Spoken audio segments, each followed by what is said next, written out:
Bon, si on va parler de l'électrocardiogramme des syndromes coronariens aigus, donc on va commencer par le plan. Donc on a une introduction, une classification, les différentes modifications de CG, le syndrome coronarien aigu avec sus-décalage de segment ST et le syndrome coronarien aigu sans sus-décalage de persistant de segment ST. Donc, on va commencer par une petite introduction. Le syndrome coronarien aigu est la forme de présentation la plus fréquente et la plus grave de la pathologie coronarienne. Cette gravité est liée essentiellement aux complications mécaniques.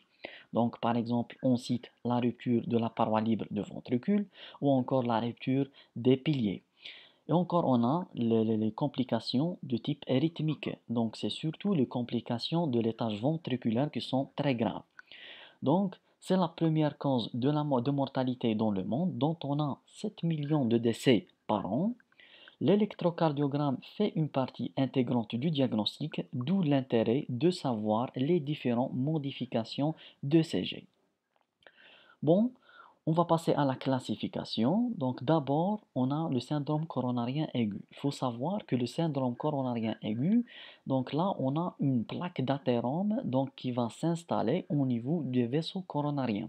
Cette plaque d'athérome, elle va subir des ulcérations ou une rupture. Mais cette plaque d'athérome qui a beaucoup de risques d'avoir cette rupture, ce sont beaucoup plus les plaques d'athérome qui sont excentriques et non pas concentriques. Pour la raison que les plaques d'athérome qui sont concentriques, ils ont une base la base de la plaque d'athérome, elle est plus grande par rapport à la plaque qui est excentrique, où on a sa base, elle est plus petite. Et donc, elle a un risque très important de subir une ulcération, par exemple, lors d'un pic hypertensif. Donc, après la rupture de cette plaque d'athérome, on va voir la mise à nu des substances telles les LDL oxydées, donc qui vont favoriser l'agrégation des plaquettaires. Après l'agrégation des plaquettaires, on va voir la formation de thrombus. Ce thrombus-là, en fonction de lui, on va voir soit une occlusion qui est partielle, et donc on est devant le syndrome coronarien ST-, soit cette occlusion, elle est complète, et donc on est devant le syndrome coronarien ST+. Donc dans l'ST-, on a deux entités. On a soit un non-gore instable, soit un infarctus du myocarde ST-. Donc ce dernier, donc c'est celui-là qui est dit selon les anglophones non-STEMI, donc non-ST myocardial infarction. Donc ces deux-là, on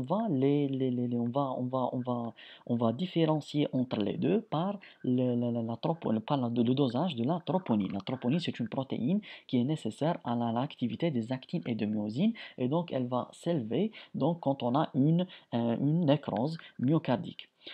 Alors que dans le syndrome coronarien aigu ST+, là on a une occlusion qui est complète, on a l'infarctus du myocarde ST+, et là encore la troponine elle est positive. Ce qu'il faut savoir, c'est que dans l'estémoire, l'ischémie, l'ischémie myocardique, elle est sous-endocardique et elle n'est pas transmurale pour la raison que le vaisseau coronarien, il a sa localisation est épicardique. Donc le sang, pour le tissu endocardique, il va prendre le sang à partir du ventricule, mais la zone sous-endocardique, donc elle est dépendante du vaisseau coronarien.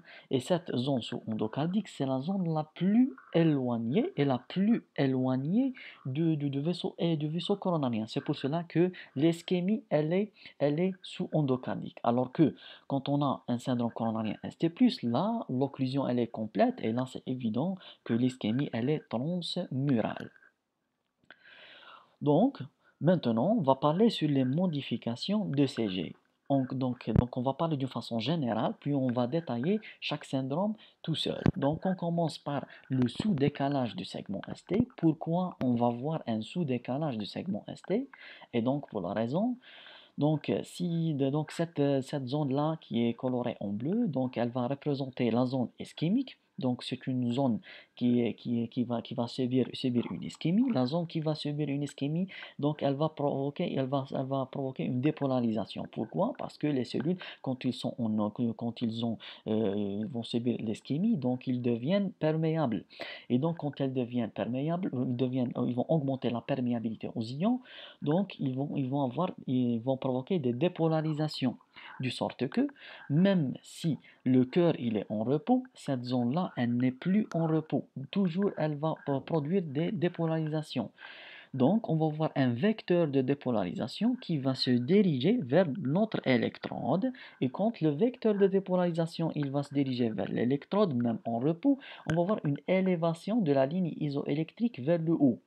Donc, après cette séquence-là, on va voir la dépolarisation de ventricule. Donc, on va voir notre QRS. Puis, on va revenir donc à l'ancienne ligne isoélectrique. Puis, on va voir la repolarisation.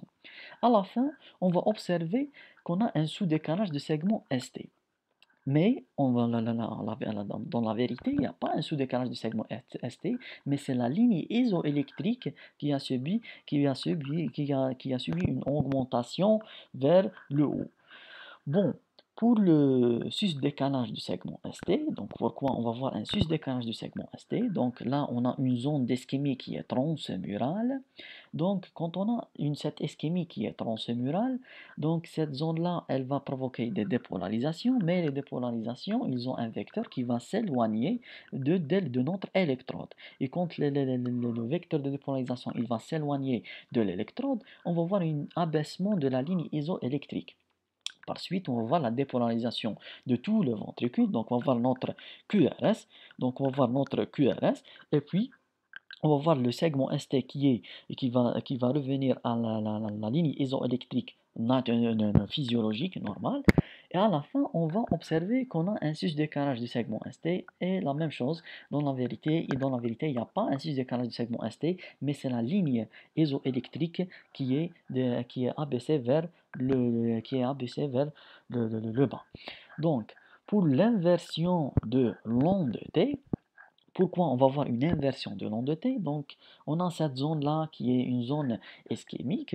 Donc, dans l'état physiologique, l'onde T, c'est une déflexion qui est positive. Pour la raison que, lors de la repolarisation, donc la première zone qui va se repolariser, c'est la dernière zone qui se dépolarise. Et la dernière zone qui se dépolarise, c'est l'épicarde. Donc, le vecteur de repolarisation dans l'état physiologique, il va aller de l'épicarde vers l'endocarde. Et quand le vecteur de repolarisation et non pas de dépolarisation, il va s'éloigner d'électrode, on va voir une déflexion positive physiologique, c'est l'onde T. Alors, quand on a une ischémie, donc sous endocardique, donc on va voir le vecteur de repolarisation, il va subir une inversion, du sorte qu'il va se diriger vers l'épicarde. Et quand le vecteur de repolarisation, il va se diriger vers notre électrode, on va voir une inversion de l'onde T. Et puis, on va voir une onde Q de nécrose. Pourquoi on va voir une onde Q de nécrose? Pour la raison que, quand on a une zone qui est nécrosée, donc elle va constituer ce qu'on appelle la fenêtre électrique. Donc l'électrode, il va capter l'activité électrique à travers cette fenêtre électrique. De quelle activité électrique? C'est l'activité électrique du septum. Et l'activité électrique du septum, c'est une activité qui va commencer de la branche gauche vers la branche droite. C'est donc le vecteur de dépolarisation, il va s'éloigner de notre électrode et c'est pour cela qu'on va voir une déflexion négative. C'est pour ça que l'onde Q, c'est une déflexion négative et elle est appelée Q parce que Q, il est en rapport avec la dépolarisation du septum.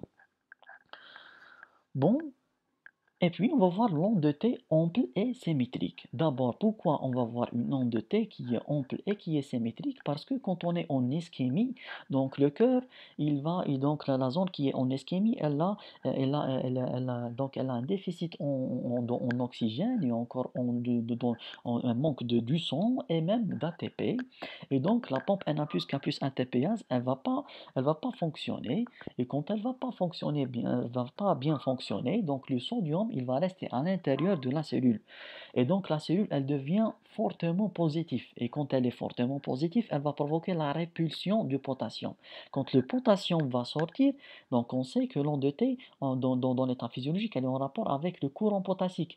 Et donc quand ce courant potassique qui est provoqué par la répulsion, par l'excès de sodium à l'intérieur de la cellule, on va avoir une onde de T qui est ample. Et donc, pour qu'on va différencier cette onde de T ample avec celle donc celle qu'on va l'avoir lors de l'hypercalémie, donc dans de l'hypercalémie, l'onde de T est beaucoup plus, donc le plus souvent, elle est diffuse dans toutes les dérivations, alors que l'onde de T ample du syndrome coronarien aigu, non, donc se voit seulement dans le territoire là où on a l'ischémie. En plus de ça, l'onde de T, elle est plus large parce que on va demander beaucoup de temps pour avoir la repolarisation physiologique. Bon, en plus de ça, on a une progression qui est pauvre de l'onde R. Donc cette progression pauvre de l'onde R, donc elle se voit beaucoup plus dans le syndrome coronarien aigu quand il est dans le territoire antérieur. Donc elle n'est pas pathognomonique de tous les syndromes coronariens aigus de tous les territoires, seulement dans le territoire antérieur. On sait que dans l'état physiologique, donc l'onde R, donc en allant de V1 à V6, elle va augmenter de profondeur. Par exemple, en V3, on trouve l'onde R, elle est supérieure supérieure à l'onde S. Alors qu'en V1, donc on a une toute petite onde R qui est très petite par rapport à l'onde S, jusqu'à l'arrivée à V6 où on va trouver une onde R on va trouver que l'onde R qui est très grande. Donc, si on a par exemple un IDM au niveau de territoire antérieur, donc on va trouver que l'onde R, même en V3, elle est inférieure, sa profondeur elle est inférieure que celle de l'onde S. Donc la progression elle est pauvre du V1 jusqu'à V6. Donc on commence le syndrome coronarien aigu avec sus-décalage du segment ST. Donc au début, lors des premières minutes, on va avoir une onde de T qui est positive. Et puis on va voir une onde de Pardé. L'onde de Pardé, donc c'est un sus-décalage ST qui est convexe vers le haut. Donc, donc là, c'est le diagnostic différentiel avec le sus-décalage ST qui est concave vers le haut, qu'on le voit lors des péricardites. En plus de ça, donc cette onde de Pardé, elle va englober l'onde de T avec un sous-décalage en miroir dans les dérivations opposées. En plus de ça, on va voir un sus-décalage. Donc, ce sus-décalage qu'on est en train de l'expliquer, il faut que ce sus-décalage il est au moins supérieur à 1 mm dans les dérivations frontales. Dérivations frontales, donc veut dire D1, D2, D3, AVF, AVL, AVL. Et supérieur de 2 mm dans les dérivations précordiales, donc précordiales V1 jusqu'à V6, dont au moins deux dérivations qui sont contiguës avec bien sûr l'apparition de l'onde de Q qui a une profondeur qui est supérieure à un tiers de l'onde R. Bon, dans l'évolution donc de syndrome coronarien aigu ST+, donc d'abord on va voir d'abord le CG il est normal, puis on va voir le sus-décalage de segment ST, puis après quelques heures, on va voir l'apparition de l'onde de Q de nécrose qui a une profondeur supérieure à un tiers de l'onde R avec bien sûr le sus-décalage ST. Dans les deux premiers jours, donc on va voir, en plus de ces variations qu'on a expliquées auparavant, on va voir une onde de T qui est inversée. Dans le troisième au septième jour, donc on va voir le segment ST, il revient à son état, à l'état normal, mais on a une persistance de l'onde de Q de nécrose et l'inversion de l'onde de T. Après le septième jour, donc on va voir l'onde de T, elle devient normale, alors seulement on va voir la persistance de l'onde de Q de nécrose. Maintenant, il faut faire attention si on a un BBG, un bloc de branche gauche qui est récent. Pourquoi? Parce que d'abord, un bloc de branche gauche, le plus souvent, le plus souvent, il est dû à une cause qui est organique. Donc, il ne faut pas passer à côté d'un bloc de branche gauche. En plus de ça, quand on a un bloc de branche gauche, donc ce dernier, il va camoufler le 6 de canage du segment ST. C'est pour cela qu'on va baser sur les critères de Scarbosa, mais beaucoup plus on va se baser sur la biologie. Sur la biologie, donc c'est la biologie qui va trancher. Donc, c'est quoi l'histoire de critères de Scarbosa? Donc, quand on a par exemple un IDM qui est associé avec un BBG, là, c'est difficile de trouver le décalage du segment ST, donc jusqu'à donc l'arrivée du docteur Scarbosa qui a défini trois critères. Donc dans le premier donc c'est une concordance positive. Donc, pour bien comprendre ces critères, il faut savoir d'abord c'est quoi un BBG dans l'ECG. Donc, le BBG dans l'ECG, on va trouver un QRS qui est prolongé plus de 120 millisecondes. En plus de ça, on va trouver dans V1, on va trouver une onde S qui est profonde avec une discordance. Discordance veut dire quoi? Donc l'onde S, elle est négative, alors que l'onde T, elle est positive. Pourquoi? Parce que dans n'importe quelle étiologie qui va augmenter la durée du QRS, on va voir cet aspect de discordance. En plus de ça, en V6, on trouve l'inverse. On va trouver une onde R qui est prédominante, avec bien sûr le QRS, notre QRS qui est allongé avec une onde T qui est négative, donc c'est la discordance, avec bien sûr l'absence de l'onde Q. L'absence de l'onde Q parce que bien sûr on a un bloc au niveau de la branche gauche et la dépolarisation qui va aller de la branche gauche à la branche droite, c'est elle qui va donner l'onde Q. L'onde Q. Donc on commence par notre premier critère, c'est la concordance positive, veut dire quoi? Donc dans les dérivations où le QRS est positif, on va trouver une concordance du segment ST qui est positif. Normalement, si on a un BBG, on va trouver une onde T qui est négative. Alors quand on a une association IDM et BBG, on trouve un sus-décalage qui est supérieur à 1 mm avec une concordance, donc une onde T qui est positive. Ce critère-là, il va donner 5 points. Donc il est très péjoratif. Donc le deuxième critère, c'est ce qu'on appelle la concordance négative. Donc dans les dérivations V1, V2, V3, là on va trouver une onde S qui est profonde avec, normalement si on a un BBG, on va voir une discordance, donc une onde T qui est positive. Mais quand on a une association entre les deux, on va voir donc un sous-décalage du segment ST donc qui est plus de 1 mm. Et donc, ce critère-là, il va donner 3 points. Le dernier critère, c'est la majoration de discordance. Donc, ça veut dire quoi? Donc, on va trouver un sus-décalage du segment ST qui va dépasser les 5 mm en V1, V2 et V3. V3, celui-là, il va donner un point dans le critère de Scarbosa. Donc, les critères de Scarbosa, quand il est supérieur ou égal à 3, là, on est devant un IDM associé avec un BBG. Bon, si on va parler maintenant sur les territoires électriques, donc on a le V1, V2 c'est septal, V3, V4 c'est apical, V1 et V4 c'est septo-apical. Donc c'est dans ces trois cas-là, le problème il est localisé dans l'artère interventriculaire antérieure, ce qu'on appelle l'artère de la vie. Pourquoi on l'appelle l'artère de la vie? Parce que cette artère-là, elle va irriguer plus de 75% du nombre de ventricule, et donc c'est un infarctus dans ce territoire-là, il est péjoratif. Bon, en plus de ça, on a le territoire latéral haut, donc en rapport avec l'AVL et D1, le latéral bas en rapport avec le V5 et le V6, le latéral haut et le latéral bas, le problème il est localisé au niveau de la CX, ce qu'on appelle l'artère circonflexe gauche, qui est une branche, donc elle va venir à partir de l'artère coronarienne gauche. L'artère coronarienne gauche, elle va donner deux branches, l'artère interventriculaire antérieure et l'artère circonflexe gauche.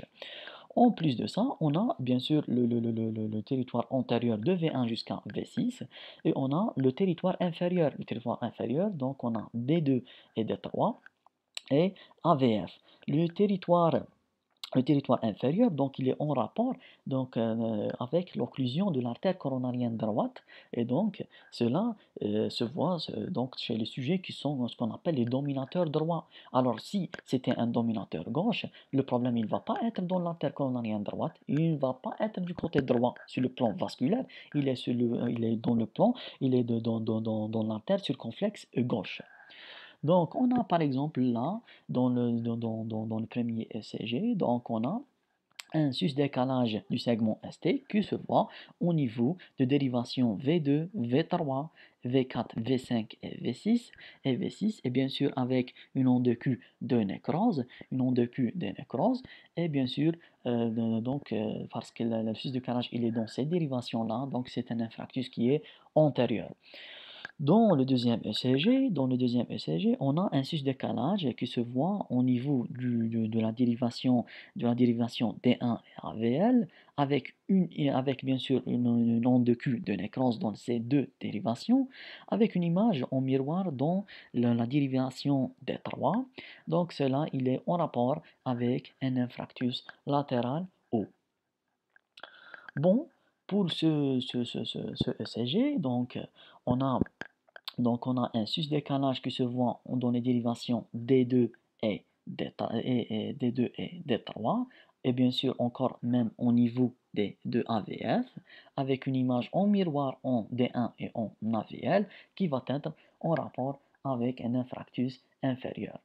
Bon, là, j'ai ajouté ces deux-là parce que, par exemple, dans ce ECG-là, si on va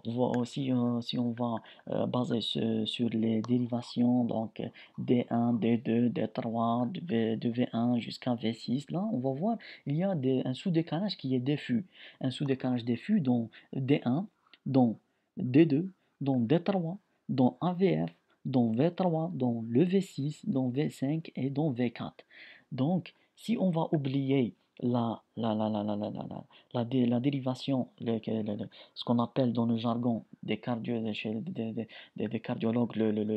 la dérivation oubliée, donc c'est la dérivation AVR, donc on va passer à côté d'un syndrome coronarien avec un sus-décalage du segment ST qui est au niveau de AVR.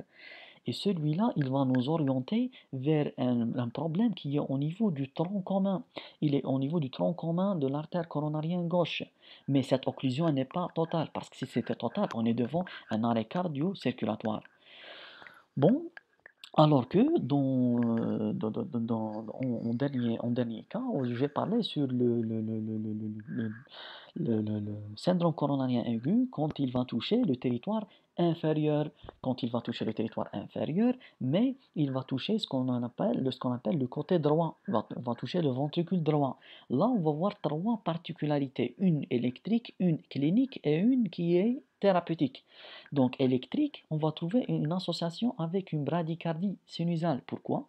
Parce que quand on a une nécrose au niveau du ventricule droit, donc le nerf vague, il va innerver le nœud sinusal et le nœud auriculo-ventriculaire en passant à côté du ventricule droit. Donc la nécrose, elle va hériter le nerf vague, ce qui va provoquer cette bradycardie qui est sinusale, qui est associée avec bien sûr le sus-décalage du segment ST. En plus de ça, et on a une particularité clinique, c'est que ce patient-là, parce qu'il a atteint, il a tout dans l'atteinte, on a une atteinte du ventricule droit, on va voir une hypotension. Une hypotension, pourquoi? Parce on va voir une diminution de la précharge. La particularité thérapeutique, on ne traite jamais ce type d'infarctus donc du ventricule droit par des bêta-bloqueurs, parce qu'on a déjà une bradycardie qui est sinusale. Bon, pour le syndrome coronarien aigu, sans ce décalage persistant du segment ST, donc on va voir un sous-décalage du segment ST, donc qui est fréquemment observé pendant les douleurs, mais pouvant également persister entre les crises. On va voir encore une inversion des ondes T, mais il ne faut pas oublier qu'on peut avoir un ECG qui est normal, ce qui est fréquemment le cas entre les crises douloureuses. Donc, on peut encore observer un sus-décalage transitoire du segment ST. Pourquoi il est transitoire? Parce qu'il est en rapport avec longueur de Prinz-Mittal. C'est quoi un longueur de Prinz-Mittal? Donc, c'est un spasme des vaisseaux coronariens. Pourquoi on va voir ce spasme des vaisseaux coronariens? Parce que au niveau, dans l'état physiologique, les vaisseaux coronariens, ils ont deux types de récepteurs. On a l'alpha 1 et on a le bêta 1. L'alpha 1, il va provoquer la vasoconstriction, alors que le bêta 1, il va provoquer la vasodilatation. Chez le sujet qui a un longueur de Prinzmetal, il va hériter beaucoup plus de alpha 1 que de bêta 1, du sorte que lors d'une stimulation sympathique, on va stimuler les alpha 1 et les alpha 1, il va provoquer la vasoconstriction et donc le vasospasme. Cet longueur de Prinzmetal se voit avec chez les sujets tabagiques lors de la nuit. Bien sûr, le diagnostic va être posé par le test à la au métergent et bien sûr, on ne traite jamais ces patients avec les bêta-bloqueurs parce que si on va bloquer les récepteurs bêta 1 donc on n'a que un petit nombre de récepteurs bêta 1, donc ils sont responsables de la vasodilatation et on va les bloquer, on va majorer le vasospasme, le traitement il est par les inhibiteurs classiques. Donc dans ce ECG, donc on trouve un sous-décalage du segment ST qui est au niveau de D2, au niveau de D3, au niveau encore AVF, V4, V5 et V6. Alors que dans ce ECG, on trouve un sous-décalage du segment ST, bien sûr, avec une onde de T qui est inversée. Et merci.